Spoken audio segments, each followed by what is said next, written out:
할렐루야. 5월은 가정의 달입니다. 지난 주일은 어린이 주일이었고 오늘은 어버이 주일입니다. 계절의 여왕이라고 하는 5월을 가정의 달로 정한 것은 아무리 생각해도 참 잘했다 생각이 듭니다. 요즘은 어찌나 날씨가 좋은지 그저 밖에 나가기만 해도 마음이 상쾌해집니다. 새벽에 공기도 참 좋고 이른 아침에 새소리도 너무 좋고 온통 푸른색으로 변해가는 나무들과 잔디, 그리고 울긋불긋 피어오르는 꽃들을 보면서 참으로 만물이 소생하는 완전한 봄이 되었다 하는 것을 피부로 느끼게 됩니다.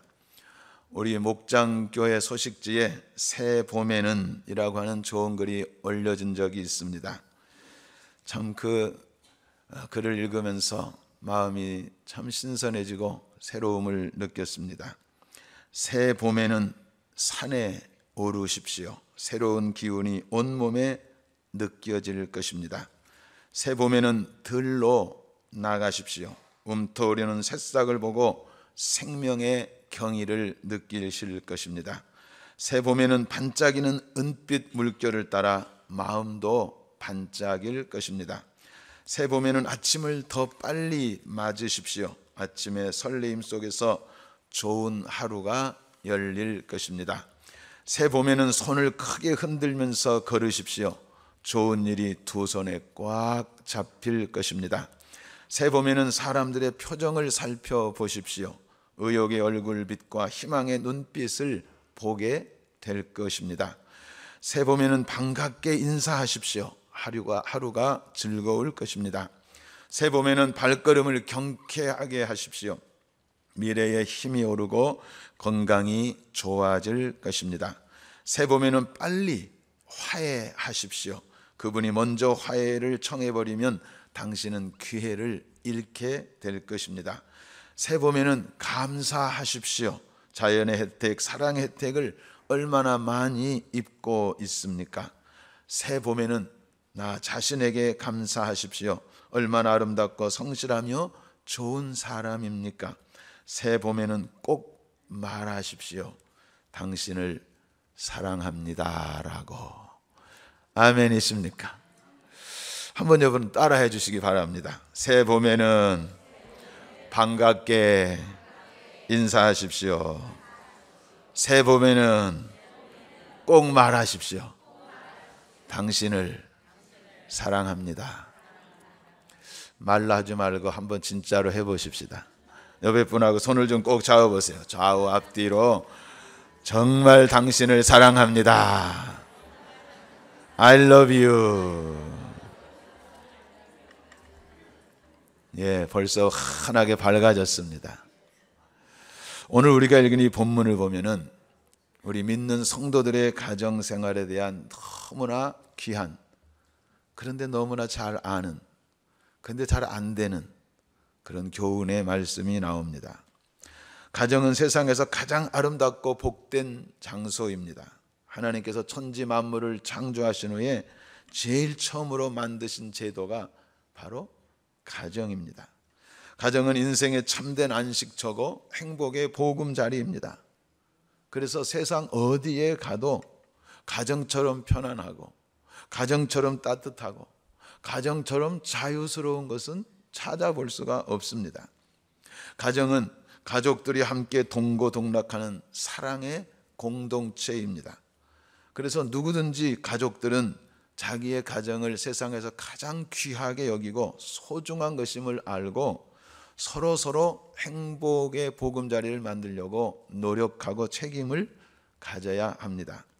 독일의 천재 시인인 괴테는 이런 말을 했습니다. 왕이든 농부든 그 가정 안에서 평화를 찾아내는 사람은 가장 행복한 사람이요, 가정에서 행복을 찾지 못한 자는 가장 불행한 사람이다 했습니다. 참으로 명쾌한 금언이 아니라고 할 수 없습니다. 그런데 안타깝게도 요즘은 이처럼 행복과 축복의 전당이 되어야 할 가정이 많은 가정 가운데 오히려 불행과 고통의 장소로 전락되고 그래서 심지어는 집, 하우스는 있으나 가정, 홈은 없다고 하는 말이 공공연하게 유행되고 있습니다. 얼마나 가슴 아프고 슬픈 일이고 정말 안타까운지 알 수가 없습니다. 그래서 현대교회에서 목사가 제일 어려운 것 중에 하나가 가정에 대한 설교를 하는 것이라고 합니다. 왜냐하면 그만큼 결손 가정이 많아졌기 때문입니다. 왜 그렇게 됐을까요? 행복에 넘치고 사랑에 넘쳐야 할 천국 같은 가정이 왜 불화와 미움으로 자꾸 파괴되고 어둠 속에 끌려가고 있을까요? 여러 가지 문제, 여러 가지 이유가 있겠죠. 세상 살기가 너무 어려워서, 아니면 보이지 않는 이 원수마귀, 악한 영들이 이렇게 저렇게 유혹하고 죄를 짓게 하고 자꾸 어둠을 갖다 주니까 그럴 수 있습니다. 그러나 성경적으로 볼 때 그보다 더 근본적인 요인은 믿는 성도로서 하나님께서 세우신 가정의 원리대로 살지 않기 때문인 것입니다. 하나님께서 반드시 이렇게 살라고, 그러면 반드시 복된 가정이 되고 자자손손 아름다운 그 축복이 이어질 것을 수도 없이 말씀하셨는데 그대로 살지를 않든지 못하든지 하기 때문입니다. 오늘 읽은 본문 골로새 3장에 보면은 사도 바울이 누구든지 복된 가정을 이룰 수 있는 원리를 잘 가르쳐 줍니다. 원리라기보다는 어떻게 보면은 그렇게 살아야 되기 때문에 하나님께서 택한 자녀들에게 명령을 하신 계명이라고도 볼 수가 있습니다. 크게 두 가지를 말씀을 하고 있습니다. 여러분, 가정을 이루려면은 첫 번째가 부부입니다. 부부가 있고 그 다음에 부모와 또 자녀, 이렇게 가정이 구성이 되는데, 그래서 첫 번째 부부 간의 복된 가정을 누리게 되는 말씀을 교훈합니다. 본문 18절 19절을 한번 보시기 바랍니다. 아내들아 남편에게 복종하라. 이는 주 안에서 마땅하니라. 남편들아 아내를 사랑하며 괴롭게 말라. 여러 번 들어서 또 다른 사람에게 가르쳐도 줄 그만큼 잘 아는 말씀입니다. 그리고 이것은 시대를 초월하고 국가를 초월하고 환경을 초월해서 언제 어디서나 누구에게든지 해당되는 하나님께서 처음부터 세워주신 변함없는 행복한 가정의 철칙입니다. 그러니까 이 말씀은 하나님의 말씀이고 신실한 약속이기에 우리들이 이 말씀을 언제나 가슴에 품고 늘 아멘으로 받아야 될 줄 믿습니다. 한번 크게 아멘 합시다. 잘 그렇게 못하시는 분들이 아멘을 잘 안 하시죠. 그래도 아멘을 해야 그때부터 시작이 되는 것입니다. 네. 혹시 지금 여러분들의 가정이 행복하지 못하다 그러면 누군가가 이 철칙에서 좀 벗어나 있기 때문입니다. 아니면 부부 둘이 다 그렇게 이 철칙에서 멀리 좀 떠나서 배회하고 있기 때문입니다.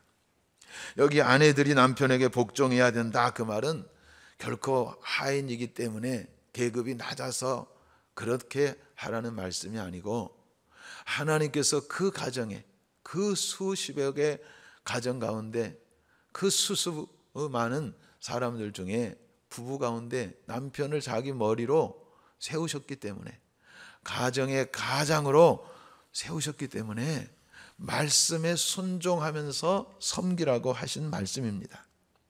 그것이 신앙인의 아내예요. 그리고 남편들을 향해서는 아내를 사랑하며 괴롭게 말라 하셨는데, 어떻게 보면 이것은 더 아내보다 큰 책임감을 하나님이 주신 것입니다. 이것은 아가페 사랑입니다. 그러니까 조건 없이 어떤 경우에도 죽도록 사랑하라고 하는 말씀입니다. 여러분, 우리가 이 말씀 잘 알지만은 잘 안 되는 이유가 마음에 잘 안 들어서 그렇습니다. 예, 유명한 에거리치라고 하는 가정학의 박사가 있습니다. 그분이 이런 책을 썼어요. 그 여자가 간절히 바라는 사랑, 그 남자가 진심으로 원하는 존경이라는 책입니다. 제목이 너무 길긴 하지만 그 책 전체를 대표하는 내용입니다. 세상 모든 남편들은 그 어떤 사람, 어떤 누구에게나 보다도 가정에서 아내로부터 존경받을 때 최고 행복하다는 것입니다. 뭐 잘 살고 못 살고 뭐 많고 적고를 떠나서 누가 됐든지 남편은 아내로부터 존경받을 때 가장 행복하고, 아멘입니다. 그래도 저렇게 아멘 할 수 있는 분은 존경받고 있는 분이에요. 그리고 세상 모든 여자들은 남편에게 사랑받을 때, 뭐 다른 어떤 옆집 아저씨한테 그거 아니고 자기 남편에게 사랑받을 때 가장 행복하다는 거예요. 가장. 아멘입니까? 네, 지금 아멘 한 분들 역시 그래도 사랑받고 있는 분들이에요. 사랑받지 못한 분들은 아멘도 못해요. 너무 마음이 굳어져 가지고. 네. 여러분 그렇습니다. 그런데 바로 이 남편과 아내가 서로 볼 때 존경할 데가 없는 거예요. 사랑해 줄 데가 없는 거예요. 이게 문제죠, 문제. 근데 그때 바로 하나님 말씀에 순종할 때 놀라운 일이 일어나는 거죠. 정말 마음에 안 들지만 하나님이 그렇게 하라 그러셨기 때문에 순종하는 거예요. 그랬더니 희한한 일은 하나님이 그 가정에 은혜를 베푸셔서 남편이 존경받는 사람으로 변화되는 거예요. 아내가 사랑받는 사람으로 낮아지는 거예요. 할렐루야. 우리 집사님 부부 가운데 목자가 되셨습니다마는 참 정말 오랫동안 안 만날 사람들이 만난 것처럼 다 고민하고 괴로워하고 서로 막 절시하고 그랬던 부부가 있었어요. 그런데 어느 날 말씀을 듣고 깨달았어요. 하나님 앞에 기도하면서 깨달았어요. 내 마음에 안 들지만 내가 이 남편을 정말 사랑해야 되겠다. 존경해 줘야 되겠다. 남편으로서의 그 자리를 지켜줘야 되겠다. 그리고 자기를 탁 이렇게 내려놨더니 아니 그때부터 남편이 정말 새로워지는 거예요. 가정을 책임지고 또 자기 자신도 행복해지는 거예요. 모든 것이 변화가 일어나요. 아멘 아멘. 그 간증을 들으면서 우리 목자들 모이는 바나바 목장에서 서로가 은혜를 많이 받았어요. 여러분 그렇습니다. 다 다른 사람 상대방 생각하지 말고 자신부터 한번 돌아보면서 상대방을 귀하게 여기면 그때부터 은혜가 임할 것입니다. 가정은 행복이 넘치게 될 것입니다. 아멘이에요. 지난번에 말씀을 좀 드렸습니다만 어느 집에 신방 갔더니 아주 벽에 좋은 액자가 2개가 걸렸어요. 이런 자녀가 되게 하소서. 근데 옆에 보니까 이런 부부가 되게 하소서 그렇게 쓰여 있었어요. 사랑을 줄 줄 알고 사랑을 받을 줄 아는 부부가 되게 하소서.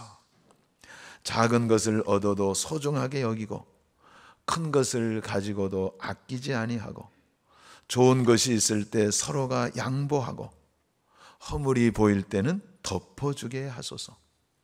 어려울 때 곁에서 힘이 되게 하시고 벅찰 때 서로가 나누어지게 하시며 용기를 잃었을 때 두 손 잡게 하소서. 할렐루야. 우리 모든 성도들의 가정이 이렇게 되기를 바랍니다. 두 번째는 부모와 자녀 간의 복된 가정을 누릴 수 있는 말씀을 주셨습니다. 20절로 21절을 좀 보세요. 자녀들아 모든 일에 부모에게 순종하라. 이는 주 안에서 기쁘게 하는 것이니라. 아비들아 너희 자녀를 경록게 말지니 낙심할까 함이라 했습니다. 여러분, 가정생활에서 부부간의 문제가 제일 중요하지만 부모와 자녀 간의 사이도 너무 중요한 문제가 아닐 수 없습니다. 본문의 말씀은 자녀는 부모님께 순종함으로 효도하고 부모는 자녀를 신앙의 모본을 보이면서 양육을 잘 하라고 하는 말씀입니다. 잠언 22장 6절에 보면은 마땅히 행할 길을 아이에게 가리키라. 그리하면 늙어서도 그것을 떠나지 아니하리라 했습니다. 만약에 부모가 자녀 다 사랑하지요. 그런데 우상시한다. 다른 어떤 것보다 그냥 자녀. 그래서 하나님보다도 더 사랑하는 경우, 잘못하면 자녀를 잘 되게 하는 게 아니라 자녀를 망치는 경우가 있고, 자녀가 효도하는 것보다 오히려 불효할 수가 있는 것입니다. 신앙적인 모본을 보이면서 말씀으로 자녀를 기를 때 나이가 들수록 반드시 그 자녀들은 신앙 안에서 부모가 그렇게 귀하고 그렇게 존경스럽고 그래서 사랑하면서 효도를 하게 되는 것입니다. 근데 양육을 말씀으로 하지 않고 신앙으로 하지 않으면, 자기도 본을 보이지 않으면은 나이가 들수록 점점 멀어지는 것입니다. 며칠 전에 신문을 보니까 저 서울의 은평구라고 하는 그곳에 한 동네에서 노인들이 사기를 당했습니다. 어떤 회사에서 뭐 얼마 안 되는 걸 가지고 노인들에게 막 감언 이설로 그냥 뭐 광고하고 그러면서 모이게 해가지고 10,000원짜리를 한 7만 원, 10만 원씩 막 받고, 그래서 사기를 당했다고. 그래서 그게 누구한테 경찰서에 들어와가지고 가가지고 그 사람들을 다 잡아들이는 거예요. 아니 그런데 거기에 있던 이 부모님들, 70 이상 80세 이상 되신 그 노인들이 그 모습을 보고 경찰들을 제지하는 거예요. 그러면서 왜 잡아가냐고, 우리에게 잘 해주는 사람들을 왜 잡아가냐고, 이분들은 우리한테 너무 다 잘하고 있다고. 그러면서 경찰들을 잡아가는 걸 막 반대를 하면서 잡아가지 못하게 그렇게 저지를 했다는 거예요. 알고 보니까 실제로 이 사기를 했어요, 이 사람들이. 근데 이 사기하는 분들이 그 노인들에게 친절을 베풀었어요. 어머님, 아버님, 이것도 좀 잡숴보세요. 이것도 선물 가져가서 하면서 크게 막, 이게 크게 보이는 이 휴지 있죠, 휴지. 이런 것들을 올 때마다 그냥 한 보따리씩 싼 것들 그냥 이렇게 좀 했지만은 주물러도 드리면서 여기 좀 앉으시라고 그러고 이야기 들으시라고 그러고, 그렇게 친절을 계속 베풀었다는 거예요. 그러니까 조금만 돈만 있으면 거기 와가지고 그 약도 사고 필요한 것들을 가져갔다는 거예요. 그런데 제보를 받고 경찰에 잡아가는데 이 사람들 잡아가지 말라는 거예요. 우리들한테는 너무 친절하게 하고 그렇게 하는 사람들 왜 잡아가냐고. 그랬더니 그 경찰서의 최고 그 수사반장이 그 모습을 보면서 자녀들이 얼마나 부모에게 소홀히 했으면 이런 사기꾼들한테 조금 친절을 베품 받고도 이렇게 할까? 사기를 다 알면서도 그렇게 저들을 좋아하게 됐을까? 이런 글을 쓴 것을 보았어요. 여러분, 신앙적으로 자녀들을 기르게 되면 반드시 자녀들은 부모의 그 노고를 알게 될 것입니다. 창세기 22장에 보면은 참 놀라운 말씀이 나와요. 아브라함이 하나님께 시험을 받습니다. 100세 난 아들 이삭을 모리아산에 바치라는 거예요. 아니, 아들을 못 낳다가 100세의 아들을 낳았으니 그 아들이 얼마나 예쁘겠어요. 그래서 그 아들과 함께 10년, 15년 지나면서 20세가 가까울 때까지 행복에 넘쳤어요. 생각만 해도 그냥 기뻐요. 하나님이 이름을 이삭이라 붙여준 건 웃음이에요. 웃음. 그냥 생각만 해도 웃음이 나요. 아니 내가 100세 어떻게 저런 아들을 낳나. 그렇게 자기보다 더 귀한 아들인데 하나님께서 아들을 번제로 불태워서, 칼로 잡아 불태워서 제물로 드리라. 아니 상상할 수 없는 말씀을 주십니다. 그런데 놀랍게도 아브라함은 그 말씀을 듣고 아침 일찍 일어나서 그렇게 아들을 잡으려고 지시하신 3일길 걸어가야 되는 모리아산 산상에 올라갔어요. 아들을 마치 제물의 양과 같이 그렇게 끌고 가는 거예요. 그리고 드디어 마지막 제물 단을 올려놓고 장작을 올려놓고 이제 칼로 잡으려고 하는 순간에 아들아, 하나님이 너를 제물로 원하신다, 그렇게 말씀했어요. 그랬더니 너무너무 놀랍고 신기한 것은 이삭이 아버님 그렇습니까? 그리고 그냥 뒷짐을 지고 포박을 당하고 그대로 아버지가 원하는 대로 제물이 되어서 죽고자 어린 양처럼 제단 위에 올라가는 거예요. 여러분 얼마나 놀랍고도 놀랍고 감동스러운 일입니까? 뭐 나이 많은 할아버지 같은 아버지인데 20세나 된 청년이 밀쳐버리고 무슨 얘기 하시냐고, 그런 하나님이 어딨냐고, 얼마든지 다 그렇게 대항하실 텐데, 대항할 수 있는데 순수하게 제물이 되어서 자기를 드렸다. 여러분 이것은 평상시에 아브라함이 하나님을 얼마나 경건하게 두려운 마음으로 섬겼는가를 잘 보여주는 것입니다. 그것을 보고 자랐던 이삭이 하나님 앞에 순종하는 아버지를 보고 자기도 하나님 두려워하여 그렇게 아버지 말씀에 순종하는 것입니다. 더군다나 성경에 보니까요, 이 아브라함의 아내 사라도 이 제물로 가고 있는 이 아들이 얼마나 예뻤겠어요? 얼마나 귀했겠어요? 그런데 아무 말도 않고 순종했어요. 왜 그랬느냐 보니까 베드로전서 3장에 아브라함을 사라는 주라 칭했다. 주라. 마치 하나님처럼 그렇게 생각하면서 섬겼다는 거예요.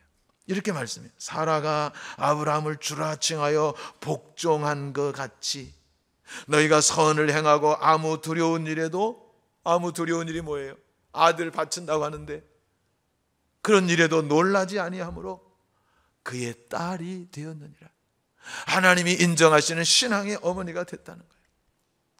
이것은 아브라함이 그만큼 평상시에 하나님을 경외하고 하나님을 두렵게 생각하고 신앙생활을 했기 때문에 아내에게도 인정받았어요. 아들에게도 인정받았어요. 그래서 과연 하나님이 인정하시는 진정한 믿음의 조상이 된 것입니다. 그때 하나님께서요 나타나셔가지고 아브라함이 죽고자 하는 바로 그 순간에 내가 내 아들 내 독자라도 내게 아끼지 아니하였으니 이제야 내가 나를 경외하는 줄 아노라 그러셨어요. 그러고 축복을 하기를 내가 나를 가리켜 맹세하노니 내가 이같이 행하여 내 아들 내 독자를 내게 아끼지 아니하였은즉 내가 이제 내게 큰 복을 주고 내 씨로 크게 성하게 하여 하늘의 별과 같고 바다의 모래와 같게 하리니 내 씨가 그 대적의 문을 얻으리라. 이 씨는 예수 그리스도를 가리키는 거예요. 아브라함의 후손을 통해서 그리스도가 나타나게 하는 이 놀라운 축복을 주세요. 또 내 씨로 말미암아 천하 만민이 복을 얻으리니 이는 내가 나의 말을 준행하였음이니라 하셨음이니라. 할렐루야. 성도 여러분, 우리들의 가정도 똑같이 하나님 섬기는데 이런 신앙의 가정, 하나님이 인정하시는 복된 가정이 될 수 있기를 바랍니다. 아내는 남편을 존경하고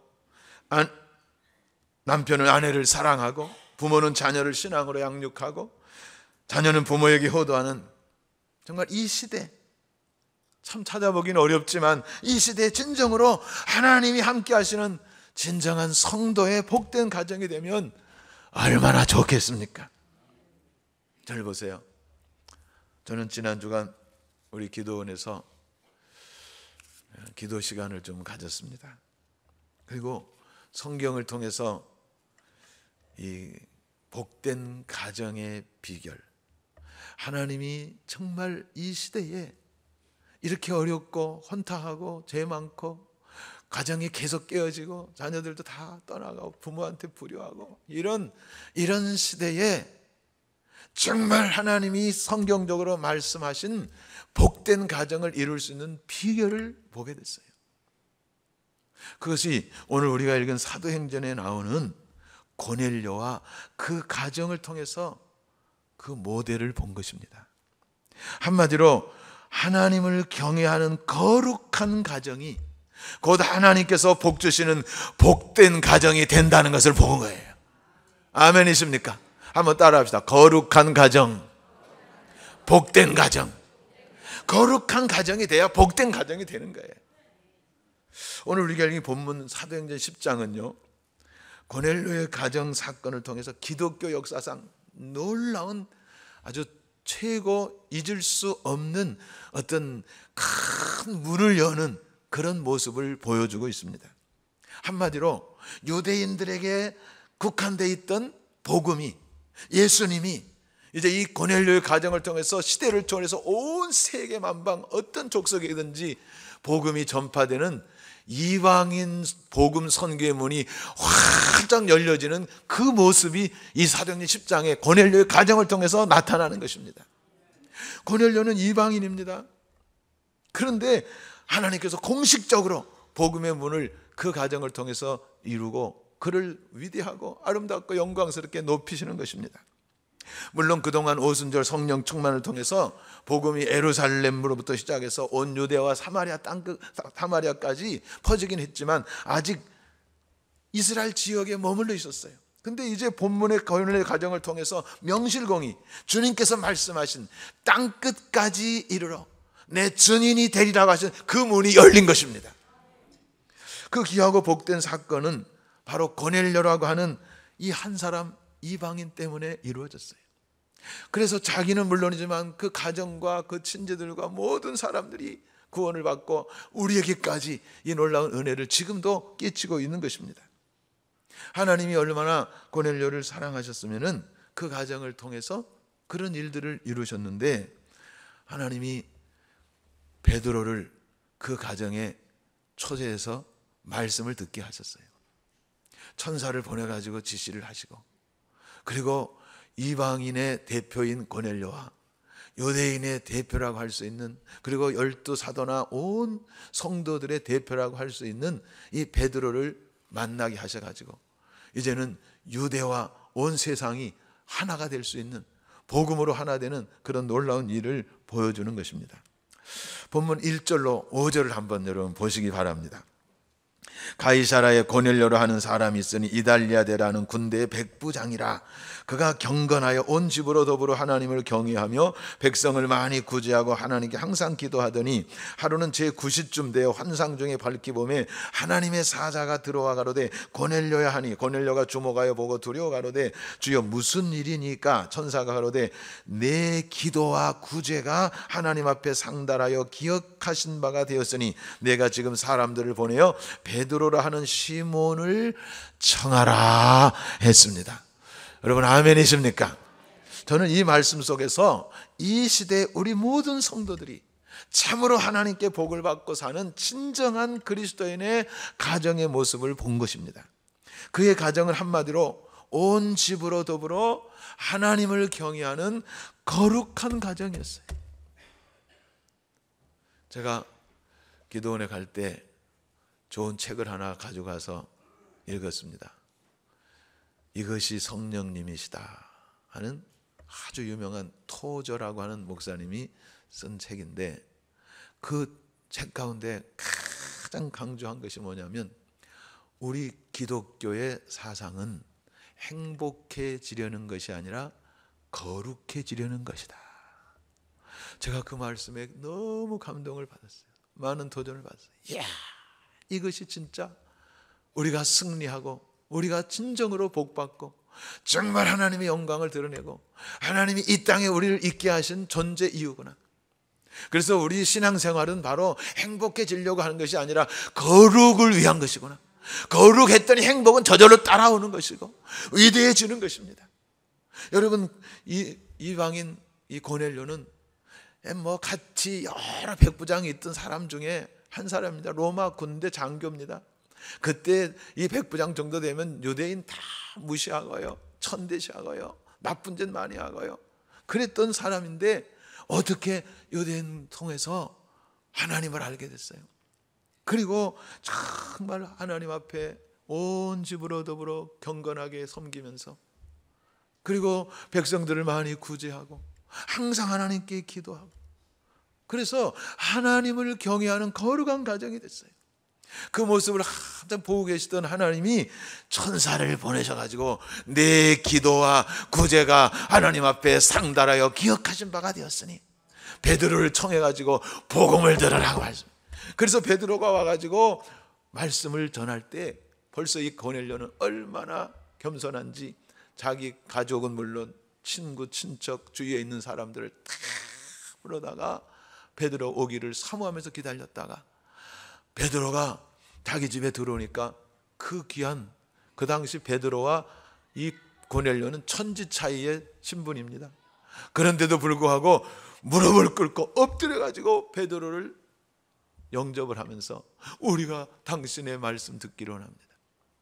그랬더니 베드로가 아니다, 나도 사람이다 그러면서 일으키고 말씀을 전하는데, 말씀 전할 때에 성령이 임함으로, 할렐루야, 온 거기에 있는 사람들이 성령 충만하고, 그래서 고넬료의 가정에 이방인 가운데 공식적으로 다시 한번 오순절에 성령 충만 같은 것이 임하고 온 세계에 복음이 확산될 줄 믿습니다. 고넬료를 보니까 하나님께서 그를 인정하셨고요. 그러니까 이 사도행전에 나온 고넬료의 가정에 부인의 이름이 나타나지 않아요. 제가 거기서 이 고넬료의 가정처럼 하나님이 정말 복 주시면 이렇게 행복하고 아름답고 영광스럽고 그러면서도 위대한 그런 가정이 될 수 있구나. 자녀들이 몇 명인지 나타나지 않아요. 그런데 아빠인 고넬료에게 다 순종하는 거예요. 온 집으로 더불어 하나님을 경외했다. 그러니까 여기 말씀한 대로, 골로새에 말씀한 대로 아내가 남편에게 그저 즐겁게 복종하는 거예요. 자녀들이 부모를 그렇게 즐겁게 순종하면서 효도하는 거예요. 한 사람 가장이 그렇게 하나님을 참 정말 경외하고 하나님을 잘 섬긴 거룩한 삶을 살았더니 그 가정이 거룩해지고, 그 가정은 하나님이 언제나 함께 하시고 천사들이 오르락 내려가면서 하나님의 위대한 일을 이루는 진정한 복된 가정이 된 줄 믿습니다. 이 시대 우리들의 싸움은 거룩과의 싸움인 줄 믿습니다. 여러분의 가정에 그냥 자녀들 방치해 두면요, 가정이 쑥대밭 될 것입니다. 집집마다 방마다, 그리고 리빙룸에도 지하실에도 여러분 정말 하나님 앞에 복받는 약속된 이 신실한 축복들을 끊임없이 받아 누리고 하나님의 영광을 위해서 쓰임 받을 수 있는, 인정받고 약속을 누릴 수 있는 우리들이 되려면 거룩한 가정을 위해 각자가 거룩한 신앙의 삶을 살면서, 그래서 약속을 누려야 될 줄 믿습니다. 그런데 거룩할 수 있는 유일한 비결이 뭐냐? 두 가지입니다. 디모데전서 4장 5절에 하나님의 말씀과 기도로 거룩하여 지민이라 했어요. 한번 따라합시다. 하나님의 말씀과 기도로 거룩하여 지민이라. 이 두 가지에 최선을 다해서 여러분 자신과 여러분의 가정이 고넬료와 고넬료의 가정처럼 되어서 영광스러운 승리의 삶 이어져 가기를 축원합니다. 기도하겠습니다.